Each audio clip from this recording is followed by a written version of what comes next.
মানে সাহাবারা ভয় পাচ্ছিলেন নাকি রাসূল এখন বলে যে ছেলে মেয়েদেরকে যেমন সম্পদ দেওয়া লাগে, বাড়ির দুই দিকে যারা থাকবে এগুলো সম্পদ দেওয়া লাগবে, এইটাই শুধু বাকি ছিল। সুবহানাল্লাহি ওয়া বিহামদিহি। শান্তির কি পয়গাম নিয়ে এসেছে ইসলাম। দেখেন আপনি, ইসলামের প্রত্যেকটা বিধান এতটা মানবিক, এতটা সুন্দর। সে হচ্ছে হিন্দু ধর্মের, এ বৌদ্ধ ধর্মের, কিন্তু যেই ধর্মেরই হোক, ইসলাম বলে তার খোঁজ খবর নাও। সে বিপদে বললে তাকে সাহায্য করো, সে অসুস্থ হলে ভিজিট করো, you should visit the sick. সে হিন্দু হোক, বৌদ্ধ হোক, যে ধর্মের হোক। রাসূল সাল্লাল্লাহু আলাইহি ওয়াসাল্লাম অনেক ইহুদির বাসায় যে অসুস্থ হলে তাদেরকে দেখে আসতেন। সুবহানাল্লাহ, কি নবী ছিলেন তিনি।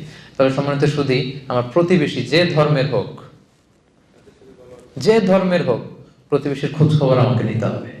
এখন থেকে পারবেন না আপনারা? আশেপাশে যারা থাকে যে ধর্মের হোক, একটু খোঁজ নেন।